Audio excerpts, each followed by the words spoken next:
Welcome to this special episode of Talking Prisoner. This episode is devoted to the memory of Annie Phelan and Betty Bobbitt. Betty Bobbitt, who of course played Judy Bryant for over 429 episodes between 1980 and 1985, and Annie Phelan, who played top dog Myra Desmond for over 129 episodes. Now, this interview has never been seen before. It's an exclusive, and it was shot as a promo for the charity event on the 21st of January 2000 at the Forum Theatre in Melbourne to raise money for AIDS. Now, Annie was on the organising committee for this event, and it was one of the most amazing events that I'd ever seen. Still to this day, I will say it's the best event ever. I was there. I was fortunate to be there with my mum, who I took. And fans had flown in from around the world to be at this event. And I'm sure some of the fans that are watching will remember this event. Now, this was recorded in Betty's living room. The director and boom operator, Chris Adshead from Prisoner, and the cameraman was Noel Penn. The interviewer was Kim Wilson, who is a journalist. Now, Barrie Pullen, who was a cameraman on Prisoner, managed to get the beta tapes from Chris and has been able to convert the interview for us and present it to the fans, which we are so lucky and so fortunate to be able to watch this and see it. So I'd like to give a massive shout out to Ken Mulholland and Barrie Pullen for putting this interview together and for allowing me to present it on the Talking Prisoner channel. And a big shout out to Chris Adshead, Noel Penn, and journalist Kim Wilson for shooting this interview. It's absolutely amazing. Please like and subscribe to our Talking Prisoner YouTube channel. Share this interview everywhere you can. And this interview will also be available across all the podcast platforms, including Apple, Spotify, Amazon, and wherever you get your podcast from. Thank you so much. Around to Annie a lot. Try and kind of keep it out here as much as you can. Okay. All right, so here we go. Okay, we are... But not looking at camera. Not looking at camera. No. Okay, we're looking at Kim. Yeah, so look at Kim as much as possible. You can take the odd glance, across to... we are recording. Kim. Okay. You're rolling on your voice recorder? Yes, Buster. Yeah, that's fine. First of all, I wanted to find out from both of you what exactly your roles were, the times that you were there, and the dates that you left, if that's possible. Oh, haven't a clue. Well, I started Prisoner in 1979. Yeah. I was a slip of a girl then. And I finished in 1984. So it was a year after it started, 2 years before it ended. Okay. When did you come in? I haven't the faintest idea. I know I finished in March 85, but I actually played two other roles as well. As my main character was Myra Desmond. But like a lot of other people, I auditioned for Betty's role as well. I also auditioned for... I auditioned for Val Lehman's role. Yes. I also auditioned for, like every other actress in Australia. I say actress, by the way. I auditioned for Val's. You say actor? I do say actor, okay. yes. And so apparently, and this is not being facetious or anything, I played a role called Bernadette and I haven't the faintest idea. I cannot remember her. Was it in Prisoner? Yeah. I can't remember who it was. She was only in for a week. I might have been, 2 days' work. Then apparently I played a screw for another week, like a week's guest role. And then Myra Desmond came in, 85. If I left in 85, it would have been about 82, 83, for a 3-week stint. And then a bit later for a 2-week stint. Because I worked... Is this going to take much longer? I worked with Val, I remember at one stage. And then I came in much later for 18 months. So, I don't know when I started. That was interesting. What was it about the show that you think made it so popular and so enduring, I suppose, in people's minds? I think people could relate to us really easily. We were women in a difficult situation. Women are often in difficult situations. And I think people just related to the characters. It's a phenomenon, really. Oh, it's extraordinary. It's an extraordinary success. And still is. After all these years, it is still... it's 21 years since it started.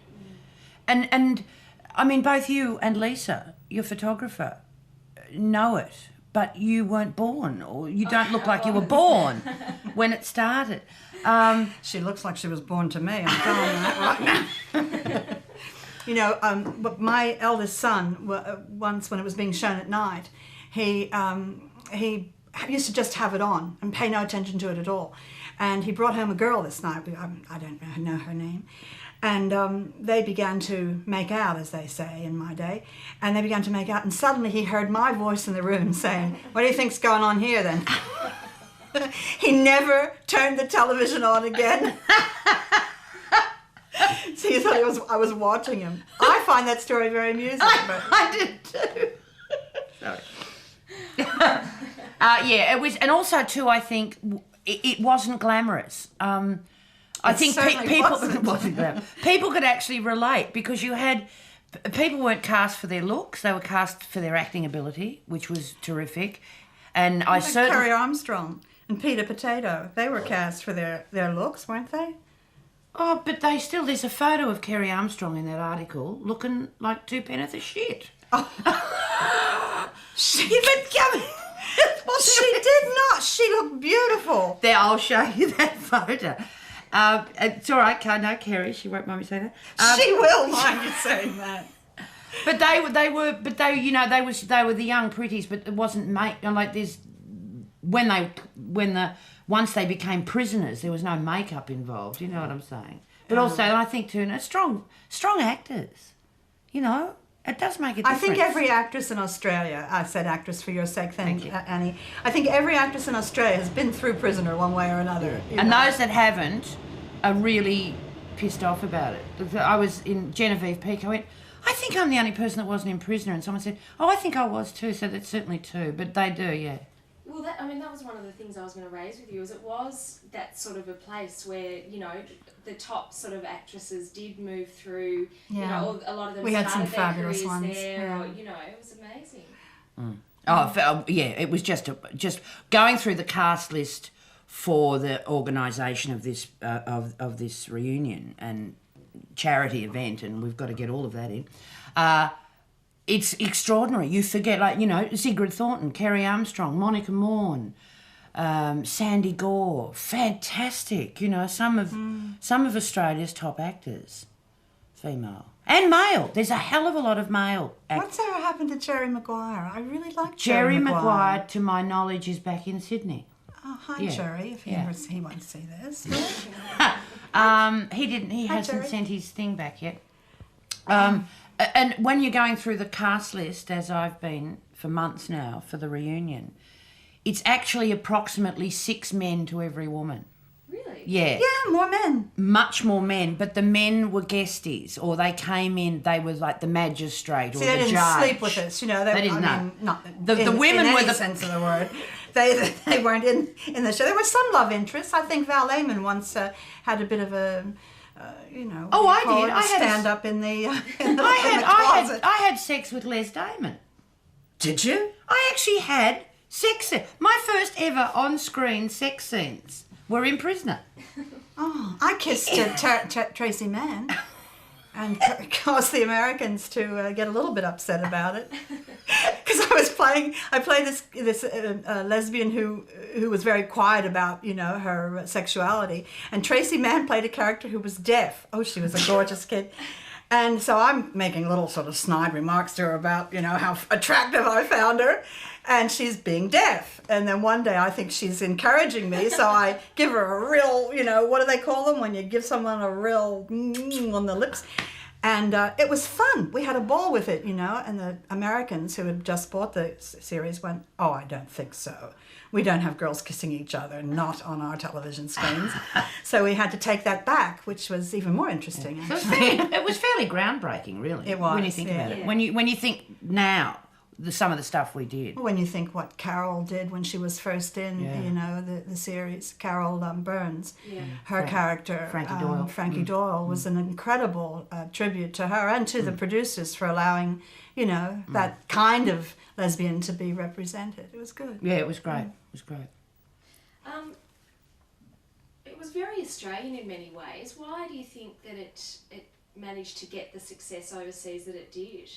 Well, the situation's the same. Women that are in trouble are the same all over the world. You know, a women's prison, I would imagine, except maybe if you're looking at, you know, some of the second, you know. Yeah, like the Thai prisoners. Yeah, exactly. Yeah, that would be a bit more difficult for them. But an English prison and an American prison are going to be pretty much the same. And the problems that women face inside jail would be the same. And also, too, it was probably, I'm guessing here, but I would say it was probably the first show that was so hard-hitting. Like to have in those days, in the 70s, because it started in the 70s, basically an all-female cast. Well, for a start... That was very rare. That's pretty rare. Yeah. To have it set in a prison, pretty rare. To have an all-female cast where there's no glamour involved, or, very, very little, was rare. So, yeah, and also there's an earthiness, I think, about Australian productions. It was the camaraderie, that was really important to people. But there were downsides to this, because I know I used to have to go to the schools sometimes, because I sometimes teach and I really get on well with kids. And I'd have to go to the schools to tell the kids that it wasn't a good thing to aspire to be in jail. Yeah. Because they loved the idea. And they all were acting tough and calling each other names and sort of mimicking what we were doing. And we had to say to them that we're not role models. We don't mean to be. This is drama. Yeah. And it's also complex. Too, there was fantasy. One of my big arguments I used to have was that jails are much worse than what Prisoner ever. Prisoner was pussycat land. Yeah, jails are ugly, awful, awful places, and that was one of my things. You'd often have a huge fight scene one week, and you'd be kicked in the ribs, and you'd have black eyes and all that. And the following week you'd go back, and I particularly would want to keep doing broken rib acting, and I'd say no. And I used to actually fight with the producers about it and say no, because that is then taking away the seriousness of it. If you can bash the shit out of someone and 3 days later they're walking around normally, that is not good. And that's where I think sometimes we slipped up. We made it look a bit too nice, apropos of what we just said. Yeah. Because, it is television, it is fantasy. I think women love the whole idea of being in groups. Women love to be together. They love to talk about their babies and their boyfriends and their sewing and cooking and all of that and other higher thoughts. But the fact that in a prison you're forced together to do that was very, very interesting to people. I would like to have that kind of intimate relationship with someone. I'd like to have a relationship with that character, Yeah. We all do it, but Prisoner made it easier for lonely people to identify. Do either of you, you've told some of the stories already, but some of the highlights for you of being part of the show? Well, it was the high pro. I don't think any actor in the show can throw away the fact that the high profile of it enabled you to get work afterwards. Yeah. It was very good for some careers. In fact, it was brilliant for some careers. The money was very The money good. to get a weekly wage for I had two sons, and they could have any bike they wanted, So it was nice to have to be making regular money. Actors are always like, now you have money, now you're working, you save some money. Then you're out of work, you spend that money, and you keep going back to the, first base. So this was an ongoing thing. For me, 5 years was like, what would you like now, son? It was great. And then we had a lot of mums. We had a lot of women in the show who were raising Ballantyne. children. And it was terribly important. It was financial security had a lot to do with it, which an actor doesn't often get. No. Yeah, that's true. It was good. And in terms of the actual... The roles that you played, any particular highlights or, antics on the set, people that you worked with, anything like that you can think of that stands out? A lot of giggling. We had a lot of fun. I was once sent from the floor for giggling. So was I. Shocking. Oh, really? Well, Colette Mann had a teddy bear. Her character, Doreen, had a teddy bear. And in one of the scenes that she was not in, I hasten to add, Elspeth Ballantyne, who played Meg, had to come into my room and tell me, Judy, something very serious.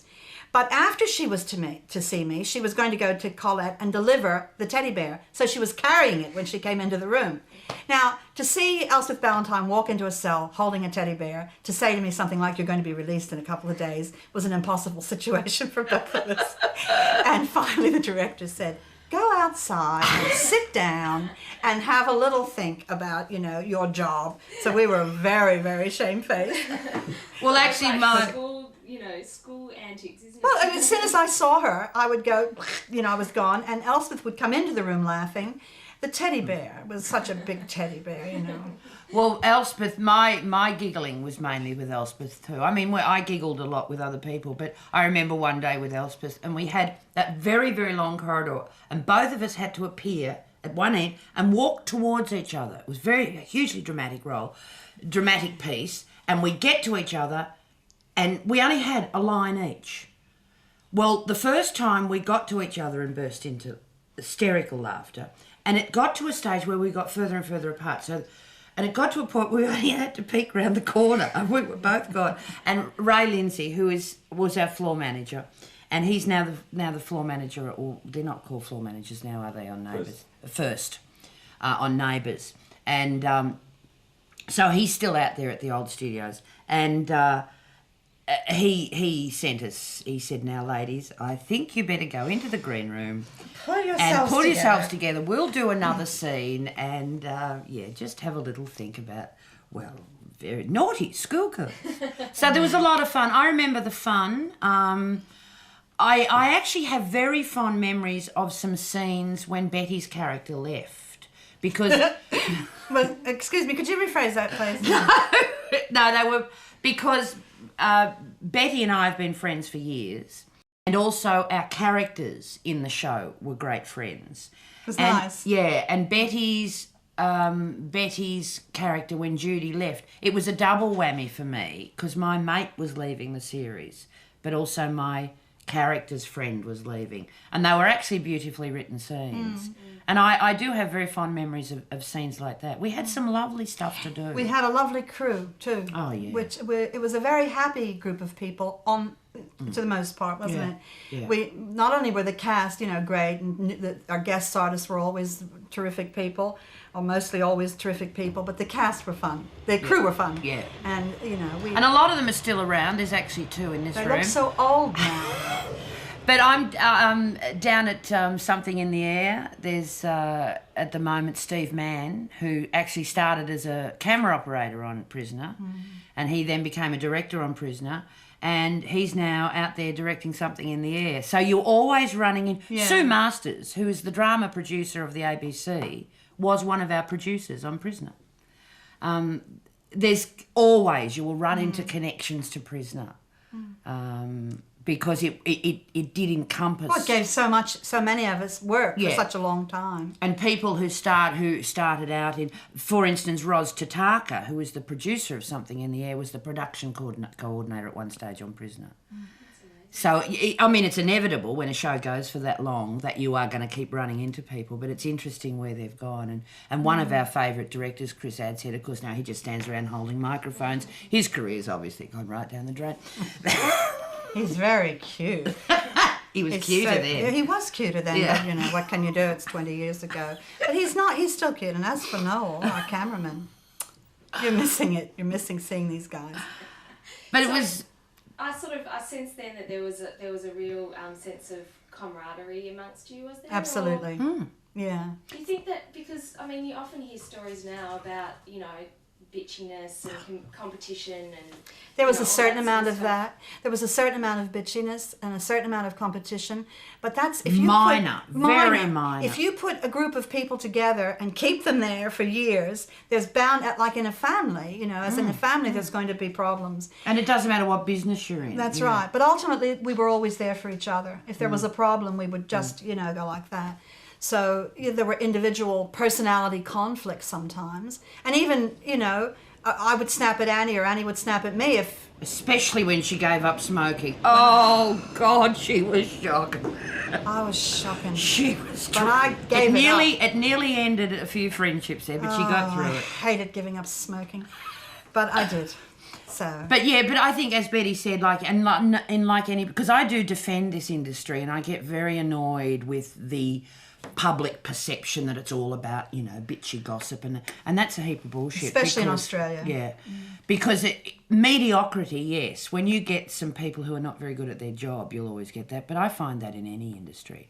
But the thing about Prisoner and about any good show in Australia, I can only speak for working in Australia, when you've got a group of really good professionals who are good at their job, everyone just gets on and does it. And it's usually the mediocre who come into it that cause the trouble. Yeah, and they don't, I mean, if you're really a difficult actor and you make waves, as they say, you're not going to get a job because people who are looking to hire you for any length of time want a good company person. Yeah. So we were, I think, blessed. But I think most Australian actors are pretty generous. Minutes. Sorry, Kim, it's just I'm on a really tight schedule out there. Okay, wanted to talk to you about enduring friendships as well. Obviously yours is one of them. Have both of you kept in contact with other people from the show? We have, many of them. Yeah. You can't, all of the people, and unfortunately there's some that I would love to have seen, that I guess they live in Sydney now. I think most of the people that I'm in touch with and who also are friends, most were friends beforehand anyway. I mean, Betty and I worked together long before Prisoner, and we were good friends long before that. There's a couple of new friendships that did come out of Prisoner. Yeah. But for me, the enduring friendships were the friendships that I had anyway. You must be looking forward to seeing some of the old faces, though, at the reunion. It is. It's going to be interesting. Yeah. It's not the ones that we keep in touch with. It's the ones that we haven't seen for a while. That I remember a girl. I knitted her a little. She was pregnant and left the series. She lived in Sydney. I can't remember her name now. And I knitted her a little jumper. And her child now is probably 18. So it'd be wonderful if she's there to see her. If I can ever remember her name. Well, there are a couple. Will Juma, who was in it. Will. Yeah, and his daughter, who has just graduated from drama school, was a baby. In fact, I think she might have been. She was a character baby in it. Yeah. So they're the ones I'm looking forward to. The ones who were played children. Who are now 17, 18, 19 or 21. In this case, there will be someone who was 21 who was a baby in the first episodes. The people you see all the time, either as friends or you see their work. Yeah, but it is it's the ones that have dropped out of the industry, that are doing other things that you haven't seen for years. And some lovely things, like I had a phone call yesterday from Jackie Gordon. Now, Vic Gordon, they're hoping to come. Vic is 89. Good God, is he? And it's just going to be wonderful to see people like that. Esme Melville, she must be a woman in her late 80s now. Mary Ward is coming. Hazel Henley. We had this wonderful group, Kim, of what we called our NSs, which is non-speaking. And there was a permanent core of them. And Hazel Henley and Elspeth Ballantyne and Barbara Jungwirth. Ray. But were the only three that ever did the entire show. And in fact, Elspeth Ballantyne is the only actor that ever did the... Hazel was funny. She used to say to me, "Do you want to see me tap?" And we'd just be about to act. And I'd go, all right, Hazel. And she'd take out of her prisoner jacket a tap, and she'd turn on for water. She'd go like that. So I'd be going, whoa! I'd have to go and be acting, Well, Hazel's coming. Hazel's just turned 80. And she's coming on the night. I've just turned 40. Yeah.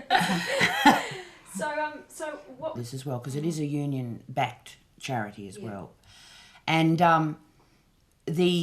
she came to the next meeting, because we talked about the prisoner thing, and people started to go, it's not a bad idea. Not a bad idea. Yeah, money, strictly thinking about it as a money-raising idea and how to grab the public's attention. And she came in and she said, she said, Prisoner turned 20 this year, as in this was last year. This is about August last year. And we all looked at each other and went, in that case, it turns 21. And, of course, those magic words, 21, let's do. So it came about from that. And then we still were looking at the trivia night at a pub and maybe 200 people. Then people came back to the next meeting and sort of said, well, the buzz is amazing amongst my friends. So we decided then the word reunion came into the conversation, and we then thought, okay, what do we do now? Is it 200 people? 5? So we went, let's think about 500 people. And Annie, can you, because I was actually the only person on committee that was ever in the show, and so that's, I mean, it's a very hard-working committee, but the fact that my profile is higher, I think, is the reason a lot of people think it's my brainchild. It really came about as a very much a group thing. It was like, what a good, I don't know where the word prisoner even, whose mouth it came out of originally, but it was definitely Genevieve Pico saying it turns 20, and we all went, it turns 20. Then the big decision to make it a major event, which I can tell you has been one of the scariest things. It would be. The last month I've been really, really scared, because we're now committed. We've got, the Forum Theatre, and that of course entails money. You have to pay money for these venues, and also you're tied in very heavily to catering. And part of hiring a venue now, or certainly this venue, is we have to sell 800 tickets. We are going to pay for 800 people to be catered for. So I think it's the beaut thing is the $75 includes finger food and your drink, beer, wine, and soft drink. Yeah. What's also starting to happen, Kim, is a fantastic lineup of singing, of entertainment. I mean, apart from the fact that you can meet the actors or the stars of Prisoner, you buy their autograph, you buy a photo. If you want to have a photo with whoever, you buy the chance. We're having an auction we've got some fantastic memorabilia for auction, Prisoner memorabilia, amongst other stuff. But we're also starting to get a fantastic lineup of singers, all of whom were in the show. We've got the RAAF 10-piece band. We've got Frank Holden. Of course, he's in Something in the Air, but he was in Prisoner. Jane Clifton will be singing. Helen Noonan. Colleen Hewitt. If she's in town. She's in Fiji at the moment, but if she's in Melbourne, she'll be there singing. A wonderful 4-piece male a cappella group, all of whom were in Prisoner. Rob Fortzer and Nick Carafa and Joe Spano. And the fourth guy, Nick, someone. Never heard of and they do a cappella singing, and they were all in it. So the actual entertainment side of it's looking fantastic now. It's worth the $75 just to come along with it. I'm doing a bit of a plug here now, because I'm on the committee and I'm shitting myself. So yes, because it started out if you're a Prisoner fan, come along, but now it's actually come along and have a great night. We've got our main auction item. Well, there's lots of little things, but the main, Reg Watson, who was the creator of the program and wrote, I think, did he write all the first 30? First, yeah. Episode. He certainly wrote the first episode. You might have to check that with Eileen. Yeah. He's donated his personally signed, bound copy of the first script. And it's right, you can feel the history, and it's typed. Now we're so used to computers. So an actual typed, it's almost like the print's raised a bit off the page, and there's whiteout, and there's crossouts for his whiteouts and his editing, because no computers, you didn't put it back in the computer. You either used whiteout or you typed the page again. So that's, and my wish for that is that, I mean, I'd love anyone to buy it for the right amount of money, but I would love a benefactor to buy that and donate it back to a museum, because I really do think it belongs in a performing arts type of museum. But if a fan from England or from wherever wants to buy it for the right price, terrific. And there's fans coming out. We've already got 21 bookings from England. It's on their website over England's there. Been very loyal to us, that's for sure. They really took and we're huge prisoners. in Sweden. In Sweden? Oh. One of the first 2 bookings were 2 from Sweden. Wow. Yeah. Wow. So apparently the Swedish contingent is growing. Well, there was the theatre production in the UK, Cellblockh H, Yes. a couple of years ago. Oh, that was the musical, Yeah, the musical, which Maggie Kirkpatrick was in. And did you ever do the play? No. No. But then there was the play that went, this is ages ago, when Prisoner was still being filmed, we had actors going over to be the Australian actors in the play in England. And that was, I know Elspeth and Jane Clifton at various times went across. So it is, they are fanatical. It's a cult over there, it really is. And you just said you put a website. Oh, excuse me? The website, Kim, is actually worth looking. It's huge. It is a massive website. That's the UK fan club and the Australian fan club. And there are just so many, what are they called? Fans. No, hits. Thank you. There are so many different hits. Oh, I'm learning all this. It's pockets. No, pockets. And, and Betty's son, Oliver, is the DJ on the night. Oh, really? Yeah. Okay. He now runs He was 5 years old or something like that when I was in Prisoner. And he now runs a hip-hop record shop. His name is Oliver, so he'll be there that night. And we've got Marty Fields as the MC. And then Oliver will be filling in. And, of course, we're madly fine. I can't tell you how many versions of the theme song there are out there. And we're getting them all. And there's one, as we speak, being cut in a studio. A new version that they knew nothing about the Prisoner reunion. It's just purely coincidence that someone is putting out a disco version. Wow. Yeah. Now, just quickly, what have you done? I mean, I know it's been a long time, but what have you both done in the years after you left the show? Since then? Yeah, Betty, you go first. Well, I came out of Prisoner and went straight into a show at the Melbourne Theatre Company. I then toured for about four years with two separate shows with Nonsense, and I was involved with that for 3 years, I think, and Steaming. I kept my clothes on. And then I retired and I went to live in the Blue Mountains, and I've been writing since then. I've only come out of retirement about a year ago, so I'm hoping that people will see a lot more of me, because there is a lot more to see. This year. I've actually have a few lovely things on the burner, but I won't talk about them right now. So writing, when you say script writing? No, a novel. So okay. I've been writing a novel for a very long time, but it's finished. So hopefully, I finished it on the 11th of January. It's 5 years in the writing, but I won't go into it. But I'm very hopeful for that. So. Fabulous. I went from Prisoner. Stripper for a while, stripper, yeah. After Prisoner, I'm not sure of the sequence, but my next major job was the miniseries The Harp in the South. That was wonderful. And Poor Man's Orange. And it was interesting how fate works, because I left Prisoner. I actually asked for more money, and they wouldn't give it to me, so I said fine, and I left.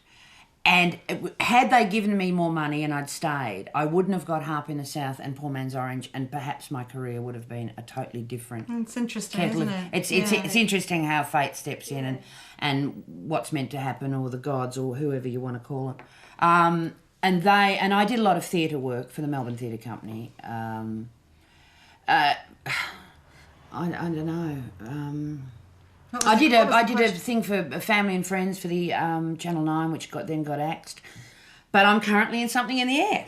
But it's been, the last few years have been tough, as they have, I think, for most actors, but it's certainly actors in our age group. There ain't many roles for people, especially women. That would be right, my timing to come to decide I'm going to act again. But I enjoyed was one of the things for me. I slipped over into another age group, another category, if you like, the grandmother category, and I'm rejuvenated. I feel this kind of thing of the challenge of it, because. And do you find the roles are better? Well, yes. They're fewer. They're intense, But they're much better roles. Yeah. I find the older roles now are fantastic. So you might only work 2 or 3 months out of 12. Which is fine. Not financially. Yeah. But the role is much... The role is better. Much more interesting. Yeah. And for theatre, your older roles. Yeah. I've had some wonderful roles. The Ma Jode in The Grapes of Wrath, and Agnes in... Hard God, Peter Canard. There's wonderful roles that you have to be 50 and over to play. It's a challenge, but it's a fun challenge. I'm looking forward to a whole new career now, and having a break for 7 years was amazing, because I really didn't want to act. And you know what got me started again? I went. My agent said, "Did I want to do it?" Oh, keep going. Go. But you can keep talking, and I'll keep talking over there. Okay. Yeah. Do you want to go? I have to, darling. Piss off, then. I've got to go to work. Now, who was talking about that? We both were. Yeah. So I'll just. Do you want me to say anything? Yeah, if you can do You that. just kind of, yeah. And look to Annie and... Okay. Yeah. How were we recording? That I'm reduced to being a boom operator and all that Okay. stuff. You rolling? Yep. Okay, off you go. Oh, I remember Chris Adshead. He was a wonderfully handsome director, wasn't he? Oh, look at him now. Oh, boom operator now. Looks a bit old, I think. No. No, I think he's still gorgeous. Don't you, Annie? She does. Okay, good. All right.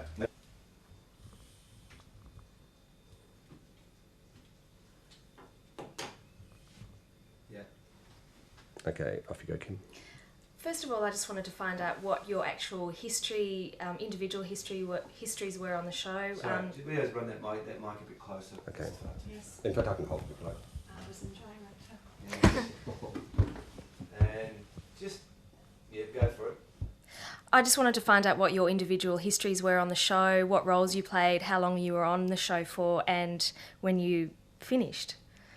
And the other thing I wanted to know about was what it was about the show that made it so popular. I mean, it was popular overseas and in Australia. Okay, just remember that Anne's here too. Oh, so okay. if you could ask Yep, the sure. question to both of them. Yeah, basically. that's a good point. Actually, let's just run those again if we could. Yeah. Just start those again and action. I just wanted to find out what your histories on the show were, how long you were on for, and what the particular roles were that you played. And also what you think it was about the show that made it so popular. And I guess it sounds from what you've been saying that you had a lot of good times, a lot of camaraderie. Can you tell me some of the highlights, your individual highlights on the show? And were you surprised by the international success? Okay, just ask the last two again. Yeah. You're putting "and" at the start of every one. Oh, okay, yeah, I'm just, yeah. They've got to be definite questions Sure, related okay. to what they've just said. All right. Okay, still recording. Can you tell me some of the highlights of your experiences on the show? Were you surprised by the international success? And what was the impetus for putting the reunion together? Do you want more? Now let's keep rolling. Yeah. Just have a if you can answer those briefly. Sure. Just a general chat and a bit of hoo-ha and crack a few gags. I'm not going to record sound on them. Just after the odd reaction. Yeah. What was it about the show that made it so popular? Oh, the money, really? That was the best. Lots of lovely money all the time. Yeah. What about Fantastic. you, Anne? Oh, I like the money too. And I like sex. Okay. Can you talk about something that's fairly intense situation that was happening in the show? That's very interesting. Once my son was really sick and he was in hospital, and this is like a fan story, and the fans were knocking on the door asking me for an autograph, and he was nearly dying. Oh. I'm not kidding, and it was just really horrible. That's terrible. Yeah, it was. It felt, I felt invaded by it. Yeah. Okay. Can you just make a couple of notes on the pad? Sure. Just give me a cutaway of the pad, Noel. Okay, I'll just angle it slightly that way. Okay, that's good. You rolling on that? Yeah. And just go up for a close up. Just tilt up there. Just be looking at your pad and then glance up at them as you're just taking notes. Okay, once more. No, don't need to do the tilt. Just be on it. Okay. And action. Yeah. And back down. Good. Just do that once more for us. And action. Good. Thank you. Excellent. Fabulous. Oh, I've got